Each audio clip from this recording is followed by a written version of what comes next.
con Apocalipsis. Váyase a Apocalipsis capítulo 1 y la enseñanza de hoy es este título: la inminente segunda venida del Señor y Apocalipsis. Ay, sí, gracias. No, déjeme decir el título. La inminente segunda venida del Señor y Apocalipsis. Entonces tengan en cuenta eso y abran en capítulo 1 de Apocalipsis. Y ¿quién nos va a recoger la oreja? A ver, ¿quién es? Elenita, por favor. Ah, Elenita, ¿dónde está? Elenita. No hablo de los. Elenita, vamos a recoger la oreja. ¿Está leyendo primero? Vamos a recoger la oreja.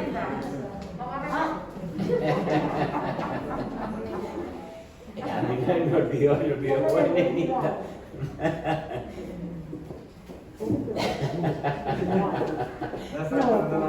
Gracias a Dios.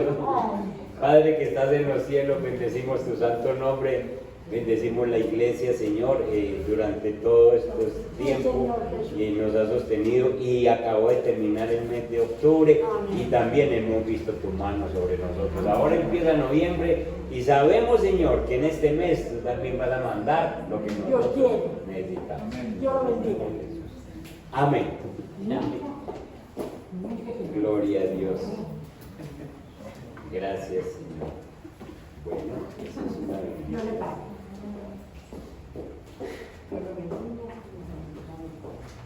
Vayan pensando qué significa la palabra inminente. Ya usted lo tiene. ¿Cuál es? Ya. Sí. ¿Qué otra idea tienen de inminente? Sorpresiva. Segura. Segura, esa sí que está buena. Segura. Segura.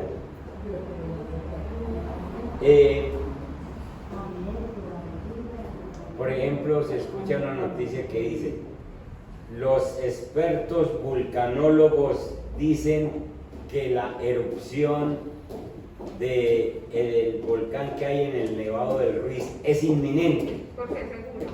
Es segura. Sí o sí. Se va a dar, sí o sí. En algún momento se da. En algún momento, que no sabemos cuándo, pero es inminente. Se va a dar. ¿Sí? Sí. El entrenador Fernando Rodas sabía que el triunfo de ese muchacho, esa muchacha que está entrenando, es inminente. ¿Qué quiere decir? Está seguro porque lo ha entrenado de tal forma que sale al campo y gana. Es inminente. ¿Sí? La segunda venida del Señor es inminente. Quiere decir que es segura. Quiere decir que se da. Quiere decir que no tenemos un día exacto, pero es inminente. Se va a dar. ¿Sí o sí? Sí o sí, no tiene fecha. Entonces, la inminente venida del Señor y Apocalipsis. ¿Qué significa Apocalipsis? Revelación. ¿Alguno le da temor leer Apocalipsis? ¿Hay alguno todavía? Claudia, ¿sí? Pues siquiera que vino hoy, mía, porque hoy me va a quitar el miedo. Apocalipsis no tiene por qué tenerle miedo, porque han salido películas que hablan el apocalipsis y entonces hablan de fin, de término, pero Apocalipsis es lo que ustedes acaban de decir, revelación. Bien, entonces la inminente segunda venida del Señor y Apocalipsis. Leamos por favor desde el versículo 4 hasta el 8 en el capítulo 1. Juan a las 7 iglesias que están en Asia. ¿Por qué le escribe a 7 iglesias? ¿No habían sino 7? No, 7 la película de la iglesia. Muy bien. Giselita se ve que ha estado en el Instituto Bíblico. Le está hablando a la plenitud de las iglesias. 7 es el número que significa plenitud. Entonces, escoge 7 iglesias para hablarles algunas cosas específicas, pero hoy en día nos está hablando a nosotros y está hablando a toda la plenitud de la iglesia en todo el universo. Juan a las 7 iglesias que están en Asia: gracia y paz a vosotros, del que es, y del que era, y del que ha de venir. ¿De quién está hablando? Y ya Apocalipsis empezó a hablar de la segunda venida, del que ha de venir, y de los 7 espíritus que están delante de su trono. ¿Cuáles son los 7 espíritus? La plenitud. El Espíritu Santo de Dios, en su plenitud. Muy bueno que vayan aprendiendo cada que se encuentren ese número 7. Está hablando de plenitud en la Biblia. Y entonces, y también, y de Jesucristo, el testigo fiel, el primogénito de los muertos y el soberano de los reyes de la tierra, al que nos amó y nos lavó de nuestros pecados con su sangre y nos hizo reyes y sacerdotes para Dios su Padre. A Él sea la gloria e imperio por los siglos de los siglos. Amén. He aquí, otra vez, habla de la segunda venida.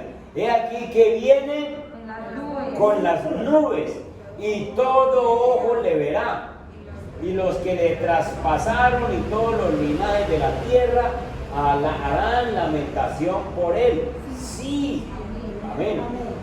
Y el verso 8 es una firma del Señor: yo soy el alfa y la omega, el principio y el fin, dice el Señor, el que era, el que es y el que ha de venir, el Todopoderoso. ¿Cuántas veces habla de venir en esos versículos, del 4 al 8? ¿Cuántas veces habla de la segunda venida?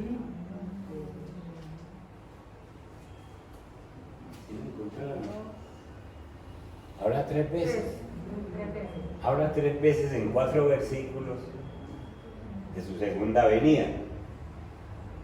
Entonces, todos los libros de la Biblia son muy importantes, pero Apocalipsis fue el último en ser escrito y por lo tanto tiene un valor muy especial por ser la culminación, el término de la revelación de Dios. Con Apocalipsis se termina la revelación de todo lo que Dios quiso darnos a la humanidad. De ahí que cuando ustedes encuentren un falso profeta, una persona de esas falsas que dice Dios me reveló, entonces usted le va a decir: venga un momentico mío, venga, hábleme despacio. ¿Cómo así que Dios le reveló? Yo tengo entendido que la revelación terminó con Apocalipsis. Apocalipsis es la última revelación y por lo tanto es un libro muy especial en la Biblia. Juan tiene casi 100 años de edad, está en la isla de Patmos, está allí exiliado, condenado a vivir en esa isla, y allí Dios le da la revelación al último de los apóstoles. Y entonces por eso es un libro muy especial, porque es la revelación de Jesucristo. Y además Apocalipsis despierta en nosotros un especial interés por los hechos que predice, por todo lo que allí hace y por lo que está ocurriendo exactamente en este tiempo, el 2020, porque son cosas que uno piensa en el coronavirus y piensa en Apocalipsis, y entonces a uno le despierta como el interés a ver qué más dice la Biblia de esto. Entonces es importante que nosotros le prestemos un gran interés al libro de Apocalipsis y veamos de qué se trata este libro. Apocalipsis, dale a la próxima por favor. Ténemela ahí. Todavía no. Dejémosla. Vamos más bien a la anterior. Apocalipsis es la revelación de Jesucristo. Es revelarnos su gloria celestial. De eso se trata el libro. En el versículo 1:1, capítulo 1, versículo 1, se habla de una vez, el libro nos dice, la revelación de Jesucristo, que Dios le dio. ¿Dios le dio a quién? A Jesús. A Jesucristo. Para manifestar a sus siervos las cosas que deben suceder pronto, y la declaró enviándola por medio de su ángel a su siervo Juan. Entonces el capítulo 1, el versículo 1 es claro. Apocalipsis es la revelación que Dios le dio a Jesucristo, para que Jesucristo por medio de un ángel se lo diera a Juan para que Juan lo escribiera. Ese es el proceso, y lo dice el versículo 1. Entonces, la intención de Apocalipsis es revelarnos a Jesucristo. Claudia, la intención de Apocalipsis es revelarnos a Jesucristo. ¿Nos da miedo conocer quién es Jesucristo? No. De ninguna manera. Porque todo Apocalipsis nos revela es quién es Jesucristo de una manera especial. Y comienza, al principio de la Biblia comienza mostrando quién es Jesucristo en la iglesia. Si ustedes han leído los primeros capítulos, del 1 al 3, han visto que dice que Jesucristo se pasea en medio de las iglesias, en medio de los candeleros, y llama candeleros a la iglesia. Si Jesucristo no estuviera aquí, esta reunión no valdría la pena. Jesucristo me estaba escuchando qué estoy predicando, qué estoy diciendo, y los está viendo a ustedes cómo están escuchando y qué están recibiendo. Y el Espíritu Santo se va a encargar de a cada uno decirle: esto es para usted, mío. ¿No han venido ustedes a veces a la iglesia y dice: el pastor ni que se conociera mi vida, me está hablando exactamente lo que yo necesito? Ese es el Espíritu Santo. Ese es Jesucristo que se mueve dentro de los candeleros, se mueve dentro de la iglesia. Después, más adelante, lo vamos a encontrar sentado en el trono, por allá en el capítulo 5, sentado en el trono. Y más tarde, en el capítulo 19 de Apocalipsis, lo vamos a encontrar viniendo montado en un caballo blanco con todo su ejército de ángeles y con todos los redimidos. Entonces, lo que nos muestra Apocalipsis es a Cristo glorificado. Contrario a la primera venida. En la primera venida Él apareció humilde, nació en una cuna muy humilde, muy débil, tuvo que huir a Egipto porque Herodes lo perseguía, después vino y sencillamente tuvo que vivir en Nazaret, una ciudad donde, la peor ciudad de Israel, cuando uno de los apóstoles dice: de Nazaret podrá salir algo bueno. Y ahí estaba Jesús. Pero la segunda venida no va a ser como la primera. La segunda venida va a ser gloriosa. La segunda venida va a ser mostrando al Dios glorificado, al Dios todopoderoso, que va a venir como juez y como rey. Entonces, Jesucristo es el personaje central del libro de Apocalipsis. Y con frecuencia mucha gente olvida este detalle. Y entonces empiezan a pensar: no, es que Apocalipsis habla de un dragón, habla del anticristo, habla de una bestia, habla del falso profeta, y habla de mucha destrucción y de mucha cosa extraña. Y se les olvida buscar al Cordero, buscar al Dios Todopoderoso. Cuando ustedes van a leer Apocalipsis, ustedes van a encontrar todos estos títulos que se le da al Señor. Por ejemplo, se dice que Él es el Señor de la iglesia. Se dice que en Apocalipsis que es el Hijo del Hombre. Se dice que es el Cordero inmolado. Se dice que es el león de la tribu de Judá, el Redentor, el Hijo de Dios sentado en el trono, el omnipotente y soberano Dios, el testigo fiel y verdadero, el principio y el fin, el alfa y la omega, el que tiene las llaves de la muerte y las llaves del Hades, el primogénito de los muertos, el soberano de los reyes de la tierra, el invencible guerrero que viene montado en un caballo blanco, el que rige todas las naciones con vara de hierro. Él es el juez del mundo, Él es el Señor de la historia, Él es el verbo de Dios, Él es el Rey de reyes y el Señor de señores. Él es la raíz del linaje de David, Él es la estrella resplandeciente de la mañana, Él es el esposo de la iglesia que Él va a recoger, Él es la lumbrera que ilumina esta tierra y por lo tanto Él se merece toda nuestra adoración. Toda la creación entera le adorará. Entonces, ahora sí, anímese a leer Apocalipsis. Ayer le dije al culto de ayer, comprométase a leer Apocalipsis antes de que termine el año. No son sino 22 capitulitos. Si ustedes se leen 1 o 2 capítulos diarios, ustedes se lo leen en un ratito, pocos días. Pero comprométase a leer Apocalipsis con otros ojos, buscando qué le dice el Señor, quién es el Señor, para que vean lo hermoso que es Apocalipsis.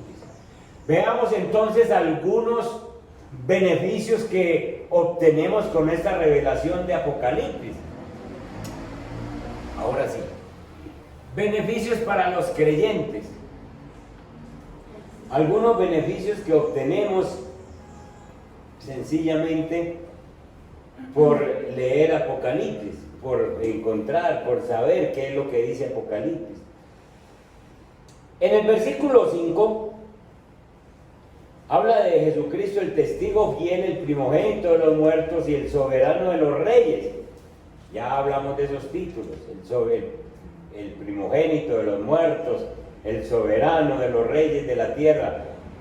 Y hay 3 beneficios que están así: el que nos amó, el que nos lavó de nuestros pecados con su sangre, y el tercero está en el versículo 6, que nos hizo reyes y sacerdotes para Dios.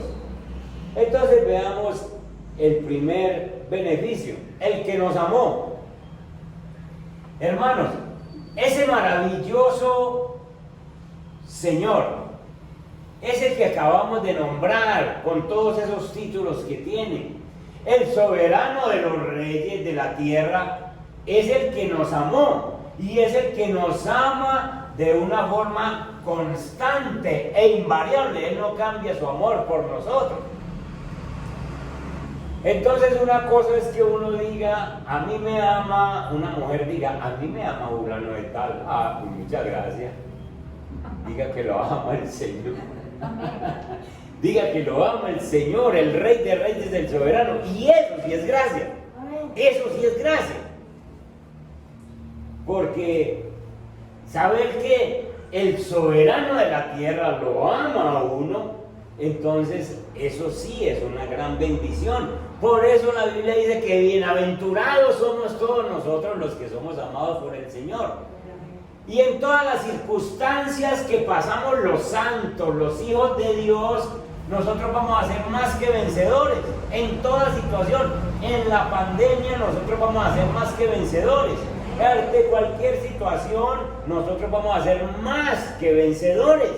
¿Por qué? Porque sencillamente está escrito que el Señor a nosotros ya nos amó con todo su amor. Ahora lo vamos a ver por qué. Pero también nos sigue amando. Y no importa las circunstancias que estemos pasando, contamos con el amor de Dios. Vamos a Romanos capítulo 8.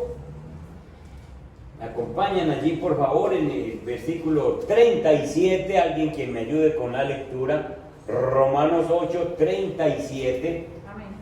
Dale, Giselita. Antes, en todas estas cosas, somos más que vencedores por medio de aquel que nos amó. Dale. Por lo cual estoy seguro de que ni la muerte, ni la vida, ni ángeles, ni principados, ni potestades, ni lo presente, ni lo porvenir, ni lo alto, ni lo profundo, ni ni ninguna otra cosa creada nos podrá separar del amor de Dios, que es en Cristo Jesús, Señor nuestro. Amén. ¿Quién nos puede separar del amor de Dios? Ni nadie. Entonces, Cristo ya nos amó.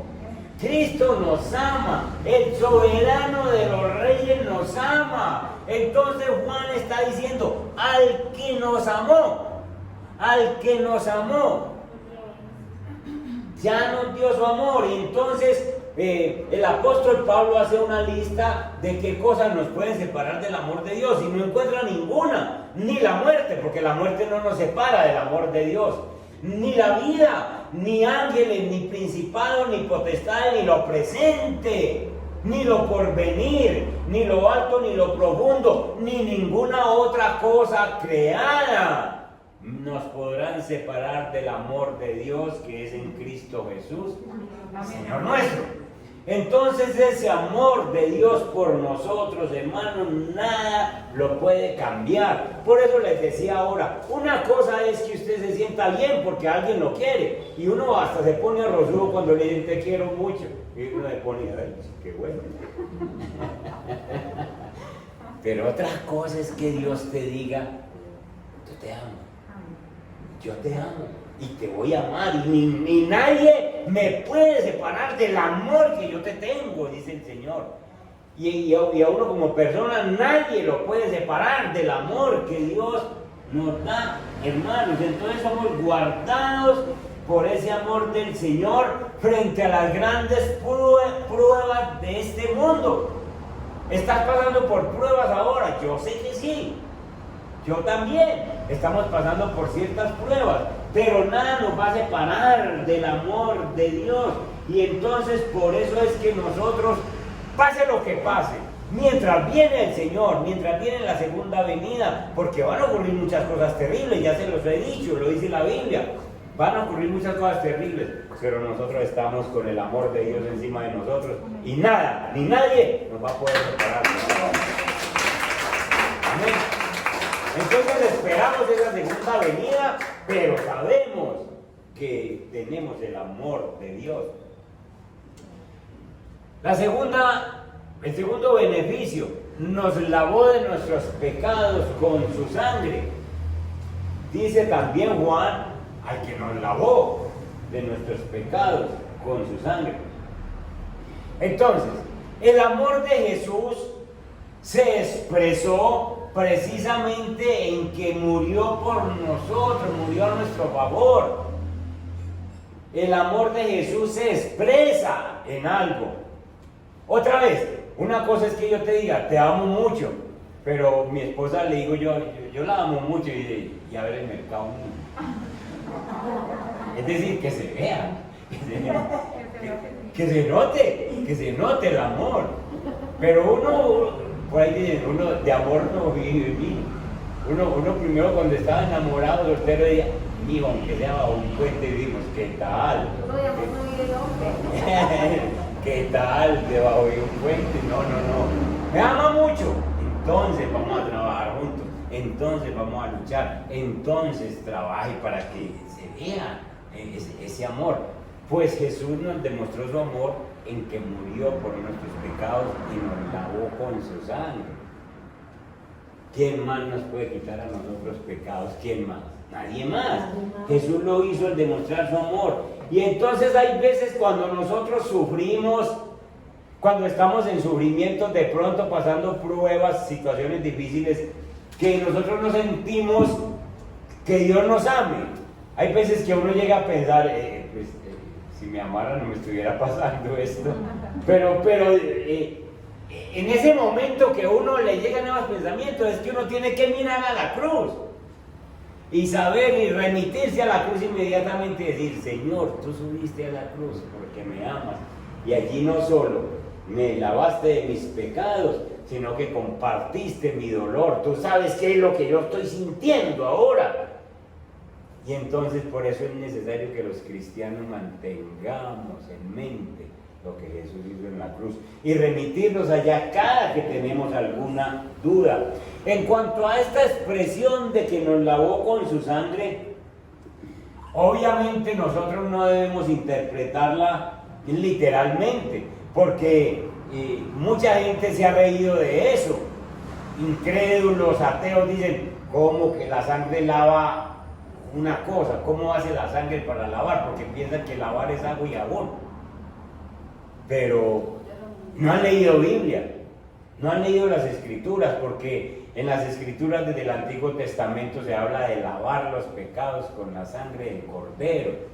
Es decir, que desde que Jesús dijo desde que Dios dijo al pueblo de Israel que había que sacrificar un cordero, literalmente un cordero, escogían el mejor cordero, venía el oferente, ponía las manos sobre la cabeza del cordero, simbolizando que mis pecados pasan a la cabeza del cordero, al cuerpo del cordero. Luego el sumo sacerdote venía, degollaba al cordero, derramaban la sangre y la presentaban delante del altar. Estaba simbolizando que alguien tenía que morir por el pecado de esa persona.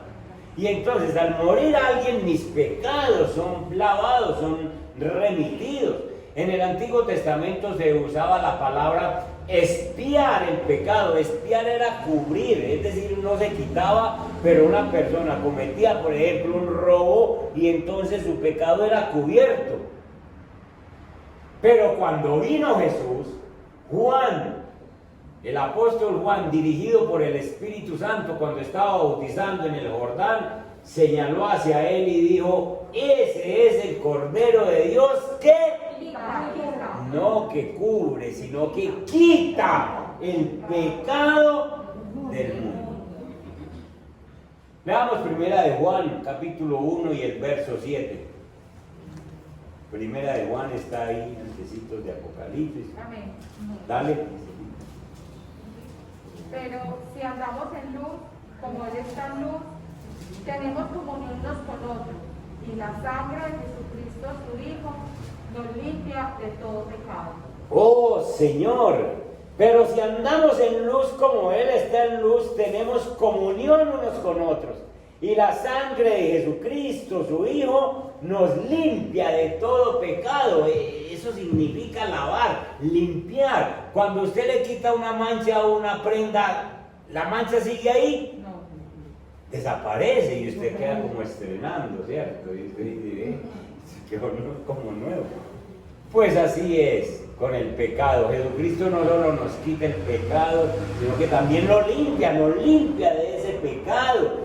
Entonces, hermanos, nosotros tenemos que tener claro que Jesucristo nos lavó, ya nos lavó, dice Apocalipsis, dice Juan, que nos lavó de nuestros pecados. Y el lavar de nuestros pecados quiere decir que ese pecado no está más ahí. Ya fuimos lavados, ya nos fue quitado. Nosotros por eso tenemos que ir todos los días muriendo al pecado. El que bebía ya no bebe más. El que mentía ya no miente más. El que fornicaba ya no fornica más. Porque si es cristiano, entonces tiene que haber sido lavado y tiene que haber sido quitado sus pecados. Y no la muerte de Jesús no ha sido válida en usted. Entonces usted no ha nacido de nuevo. Si sigue con las mismas cosas. No, es que yo todavía me tomo los traguitos. Usted está medio muerto, ¿no? No está medio vivo, usted sencillamente no ha muerto a eso. Uno tiene que morir a esos pecados porque Jesús en realidad nos lavó. Si yo nací de nuevo, si yo soy un cristiano, entonces Jesús no solo me amó, sino que me lavó de mis pecados. Y vuelvo y les digo, y lavar es sencillamente quitar esa mancha. Entonces, si yo todavía soy mentiroso, yo no he sido lavado de mis pecados de la mentira. Si yo soy todavía adúltero, entonces todavía no he sido lavado del adulterio. Entonces todavía está funcionando en mí. Entonces me remito a la Biblia y todavía no he nacido de nuevo. Entonces necesito arrepentirme y empezar una verdadera vida cristiana. Juan nos está revelando a Jesucristo en Apocalipsis, pero nos está diciendo hay 3 beneficios. Te amó, pero con el amor te lavó y también con el amor nos hizo ¿qué? Reyes y sacerdotes para Dios, dice el versículo 6. Entonces, literalmente dice, en el griego dice es que Jesús hizo un reino para nosotros. Hizo un reino, nosotros pertenecemos a un reino. Quiere decir que nosotros que ya somos santos, entonces hemos sido lavados por la sangre de Jesucristo, entonces nosotros formamos un reino metido dentro de otro reino. Aquí está el reino de las tinieblas, pero Jesús formó un reino para nosotros y nos hizo nosotros reyes y sacerdotes para su reino, dice Apocalipsis. Ese es un beneficio muy grande. ¿Qué significa esto, hermanos? Que es que nosotros fuimos apartados de un reino anterior. Veamos Colosenses 1:13. Colosenses 1:13. 1:13. Sí. Amén, amén. ¿Encontró, Bolita? Dale vos. Colosenses 1:13. Dice: el cual nos ha librado de la potestad de las tinieblas y trasladado al reino de su amado Hijo, en quien tenemos redención por su sangre, el perdón de pecados. Amén. Entonces, nosotros pertenecíamos al reino de las tinieblas. Toda la gente que hoy hay hoy en día sin Cristo pertenecen al reino de las tinieblas. Están bajo la potestad de las tinieblas. Pero Jesús, con el amor que te tiene, con el amor que me tiene a mí, nos cogió, primero nos amó y nos dice: venga usted para acá. Cuando nos tiene aquí en el reino de Él, nos lava del pecado. Y luego llega y nos dice: y usted de ahora en adelante es sacerdote para mí. Entonces es trasladado del reino de las tinieblas al reino de Dios. Y entonces yo pertenezco al reino de Dios. Y el hecho de pertenecer al reino de Dios me hace que yo sea un sacerdote para Dios. ¿Saben cuál es la función de un sacerdote?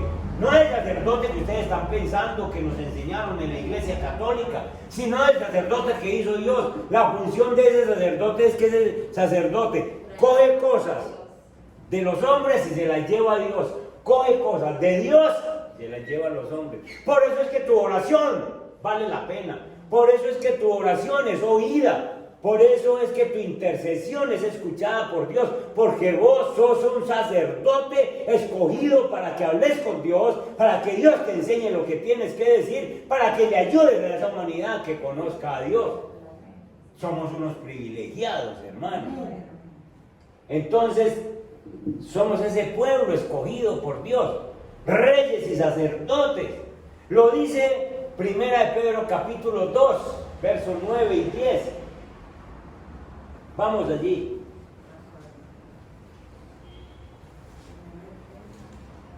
Amén.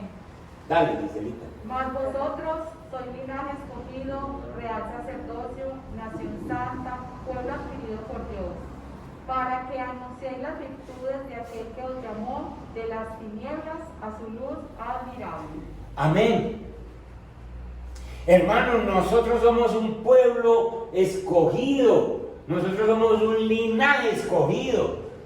Nosotros, porque estas iglesias no están llenas, porque no es para todo el mundo, hermano. Porque es que tiene que ser uno escogido por Dios.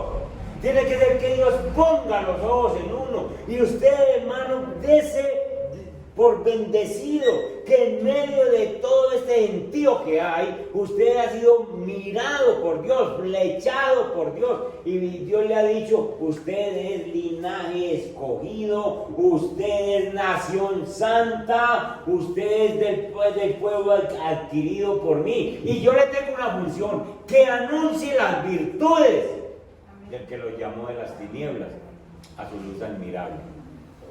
Por eso nosotros tenemos una función, y la función de nosotros es una función sacerdotal que consiste en hacer conocer a Dios. Por eso usted tiene que ser un buen cristiano, porque es que usted no tiene que pararse a predicar, usted no tiene que sino vivir la vida cristiana en el lugar donde Dios lo pone. Y entonces la gente que lo ve vivir a usted van a decir: esta persona es diferente, esta persona no miente, esta persona no me roba, esta persona no hace daño, esta persona no está mirando a mi esposa con otros ojos, esta persona es diferente. Es un cristiano y está anunciando las virtudes de aquel que los llamó de las tinieblas a su luz admirable. Amén. Entonces es una función sacerdotal, esa es la función de nosotros. Enseñar a Cristo, hermanos. Enseñar a Cristo. Pero ¿cómo vamos a enseñar a Cristo si todavía nosotros no hemos sentido que somos lavados, no hemos sentido el amor de Dios? Entonces, ¿cómo nos vamos a sentir reyes y sacerdotes si todavía andamos metidos en esas cosas mundanas? Dios exige, hermanos, que el mundo que está a tu alrededor sepan quién es Dios. Y Él te ha escogido a ti para que tú les muestres quién es Dios. Hermanos, uno cree que hace más trabajo el pastor. ¿Y el trabajo suyo qué?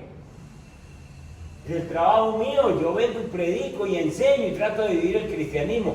Pero el trabajo de cada uno de nosotros es que en el lugar humilde donde vive, con la forma en que trabaja, en el lugar donde se relaciona con gente, usted muestre a Dios. Y la única forma de mostrar a Dios es viviendo la vida cristiana, es sintiendo que ha sido lavado de sus pecados, es sintiendo que usted es sacerdote de Dios.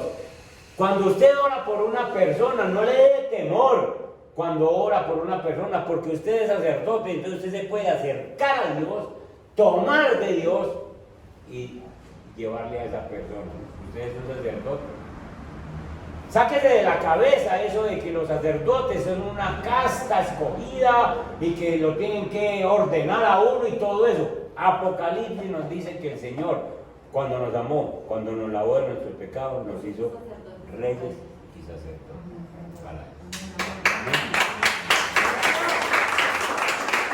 Amén. Otro beneficio que encontramos es un cántico de alabanza a Dios. Cuando Juan, vamos a Apocalipsis 1, no nos salimos de Apocalipsis 1. Cuando Juan entiende esto, de que Dios nos amó, nos lavó de nuestros pecados con su sangre, nos hizo reyes y sacerdotes para Él, entonces suelta un cántico de alabanza, dice: a Él sea la gloria e imperio por los siglos de los siglos. Amén. Entonces, la obra de Cristo a favor de los creyentes hace que Juan se suelte, prorrumpa en una inspirada alabanza hacia Él.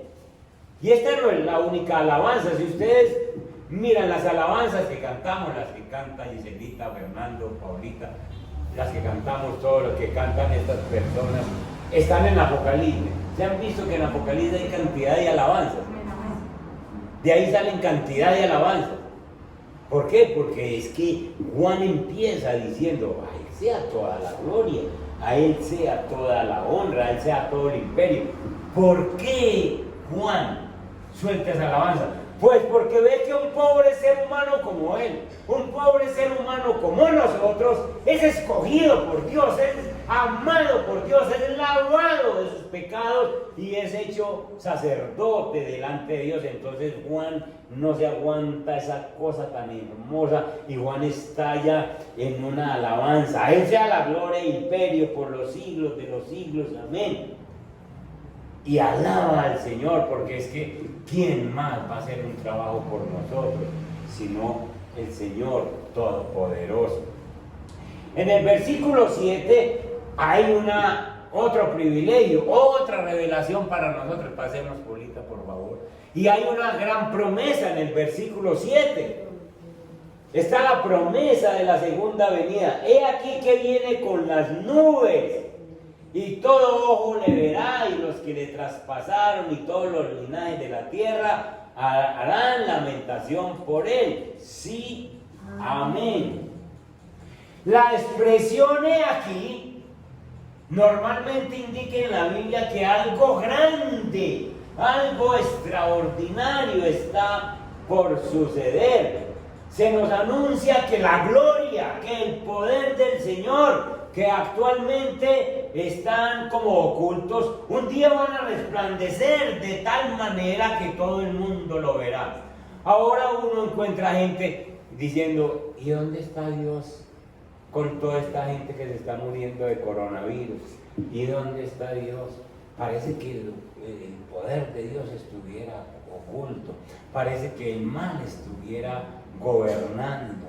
¿Y dónde está Dios con estos problemas en la sociedad y tanta violación y tanto maltrato para los niños y los feminicidios que en Colombia se han disparado?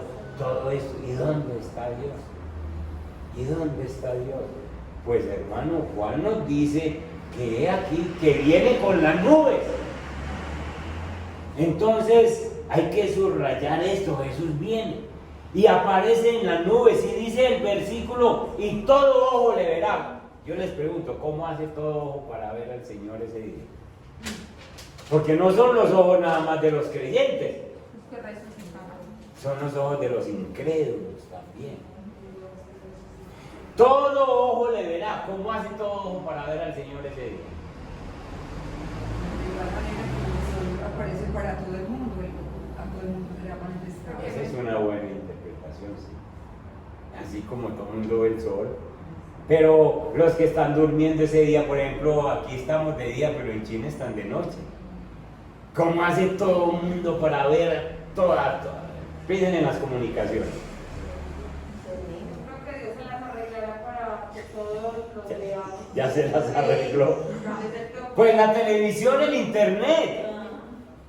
Sencillamente todo eso, eso va a ser tan sumamente poderoso. Porque miren lo que dice. He aquí que viene con las nubes.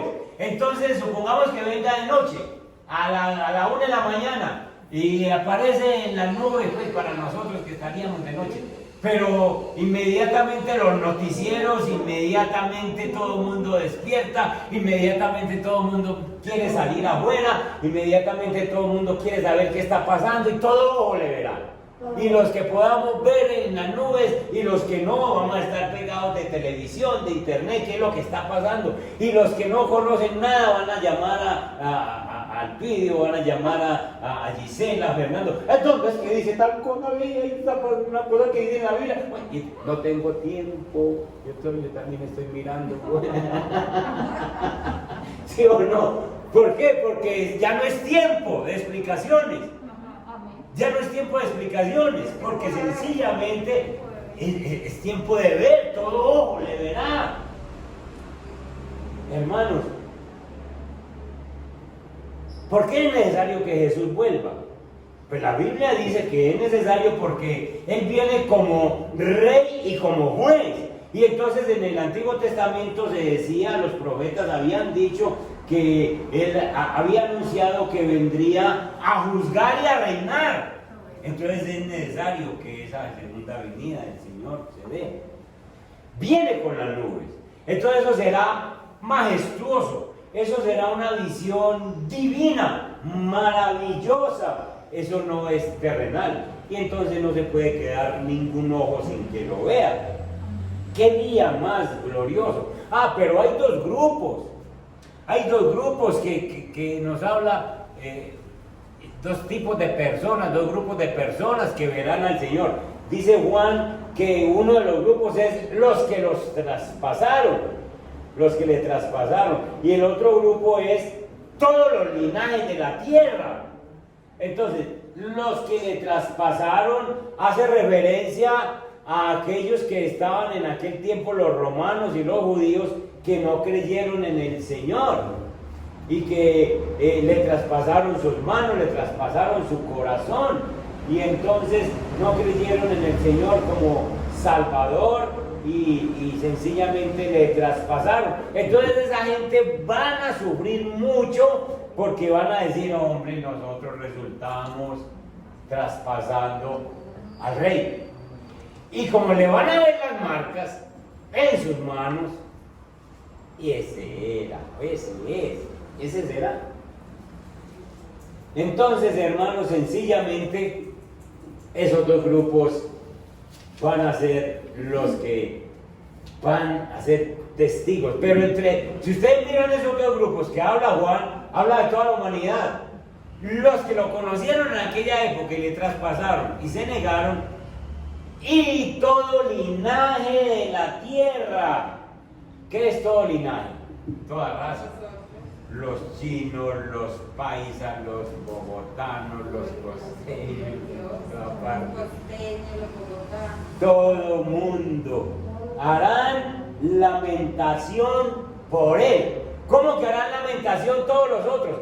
¿De qué se lamentarán? De no haberse entregado a Cristo, de no haber seguido a Cristo. De eso se van a lamentar. Y entonces no es que estén arrepentidos, sino que dicen, ay, todo lo que nos dijeron, todo lo que predicaban, esos evangélicos tenían razón, esas personas tenían toda la razón en todo lo que decían y nosotros nunca hicimos caso. Y ahora viene este Señor a juzgar. Ellos no se han arrepentido, pero se van a lamentar de no haber conocido al Señor. Ahí es donde dice la Biblia que toda rodilla, ¿sí qué?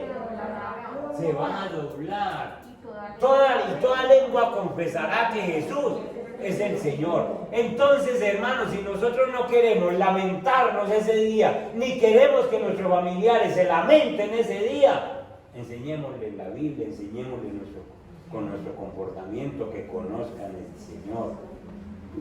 Entonces, la segunda venida del Señor es un acontecimiento inminente, es un acontecimiento literal. Es visible, será universal, será glorioso, todo el mundo le verá. Algunas personas dicen, no, eso va a ser invisible. No han leído Biblia, porque ya hay gente que dice que Cristo está por ahí. No han oído gente de eso. No, Cristo está por ahí, ya vino. Es visible su segunda venida, porque tiene un propósito con eso de ser visible, de que todo el mundo lo vea y que todo el mundo sienta, uy, yo tenía razón, para nosotros los cristianos, pero para los no cristianos dicen, uy, yo estaba equivocado, uy, cómo me perdí yo todo este tiempo, viviendo sin Cristo. Entonces, por eso va a ser una experiencia visible. Y terminamos con el versículo 8, vayan al versículo 8, una palabra de seguridad del Señor, una palabra donde nos asegura un sello final del Señor. Apocalipsis 1:8. Yo soy el alfa y la omega, principio y fin, dice el Señor, el que es y que era y que ha de venir, y termina diciendo él, como para que no se equivoque la gente con quien está tratando. El Todopoderoso. Como nosotros sabemos, el alfa y la omega es la primera y la última letra del alfabeto griego. Si lo fuéramos a traer al español, entonces diríamos la A y la Z. Yo soy la A y la Z. Y entonces usted coge cualquier cosa que esté dentro del abecedario y todo eso le pertenece a Dios. Y entonces nosotros podemos poner, por ejemplo, con la C de carro, y ponemos carro. Y cuando yo pienso en ese carro que está ahí al frente, y que yo digo que es mío, yo tengo que decir quién me lo dio. Eso le pertenece a Dios. Si yo digo casa, es de Dios. Si yo digo hijo, es con H, pero ¿es de quién? Es de Dios. Y toda palabra que yo diga entre la A y la Z es de Dios. Entonces Dios está diciendo, yo tuve la primera palabra en esta creación. Es decir, cuando en Génesis capítulo 1 se habla de que Dios creó todo, dice, hágase la luz. Y la luz fue hecha. Precisamente porque Él es el alfa. Pero Él es el que tiene la última palabra cuando termine esto. Entonces, cuando todas las cosas, cuando el Señor reúna todas sus cosas para traer juicio, Él es el que tiene la última palabra. Yo soy el alfa y la omega. Ninguna situación, hermanos, puede tomar a Dios por sorpresa. Todas estas cosas están debajo de su dominio, debajo de su poder.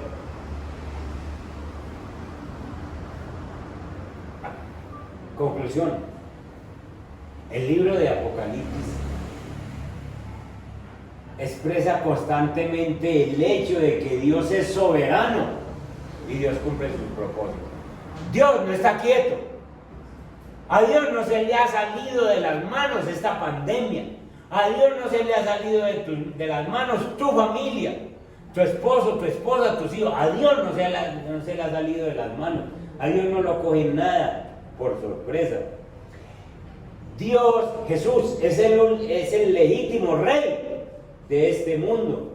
Y un día muy pronto va a regresar, es inminente su venida, para sentarse en su trono y gobernar todas las naciones. Jesús viene, hermano.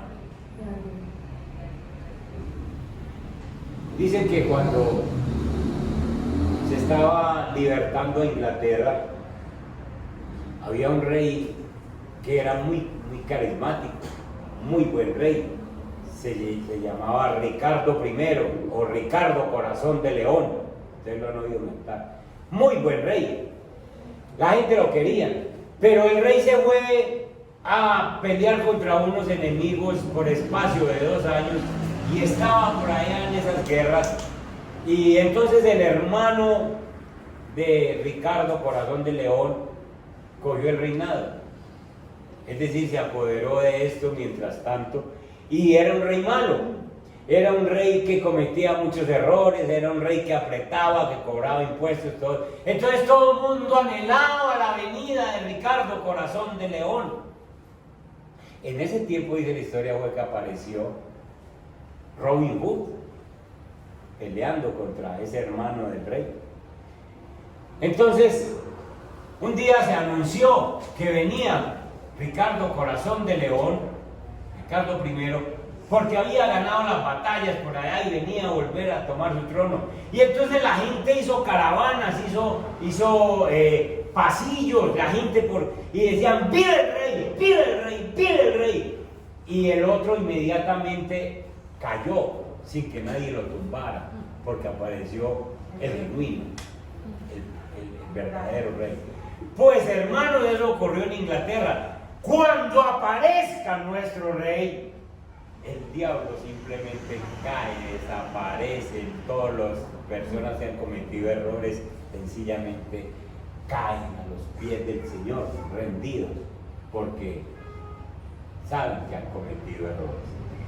Que Dios nos ayude para que nadie tenga ninguna duda, identificando al Señor como el Todopoderoso, como el Señor que nos muestra Apocalipsis, y que Él tiene todo el poder. Nadie puede resistir cuando aparezca el Señor, nadie se va a tener en pie, nadie. Toda rodilla se va a doblar porque Él tiene el dominio sobre todas las cosas. Y en sus manos quedarán firmes todas las cosas que están por venir.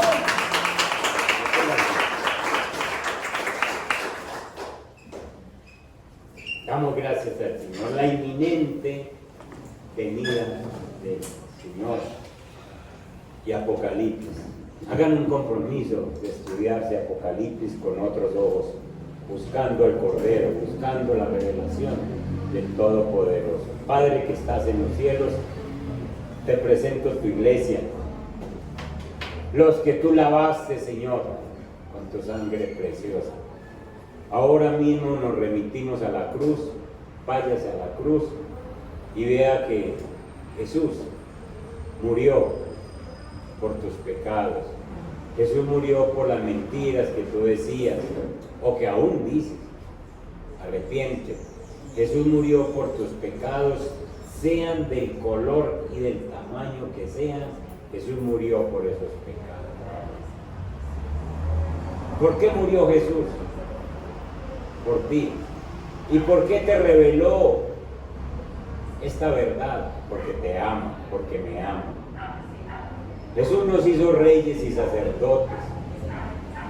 Nosotros podemos conversar con Dios.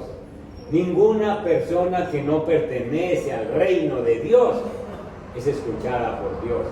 Por eso es que los rezos, por eso es que las rogativas, los sacrificios, las ofrendas que hacen las personas incrédulas no llegan a ninguna parte, se pierden. No sirven ni para salvación, ni sirven para ayuda de ellos, porque no pertenecen al reino. Por eso Jesús dice, yo los hice reyes y sacerdotes para mí. Tus oraciones llegan delante del Señor. Si tienes que arrepentirte de algo, es el momento. Dile al Señor, perdóneme, Señor. Yo he vivido una vida muy relajada y yo necesito ser un buen cristiano, una buena cristiana, porque tú me hiciste rey y sacerdote para ti. Por eso te alabamos como Juan, Señor. Tuya es la gloria y el poder por los siglos de los siglos. Anhelamos esa venida en la nube, nos va a tocar, sea que estemos en la tierra o sea que estemos en el cielo, nos va a tocar esa segunda venida, Señor. Y disfrutaremos, Padre Santo, viéndote, Señor, con tu poder, con tu gloria, al soberano, al Rey de los reyes, al Señor de los señores. Nosotros diremos, sí, Señor, ven, Rey Todopoderoso. Y gracias, amado Dios, por enseñarnos a anunciar las virtudes de aquel que nos llamó de las tinieblas a la luz. Enséñanos a vivir una vida cristiana que te muestre a ti todo lo que hacemos. En Cristo Jesús. Amén. Amén. Y amén. Gracias.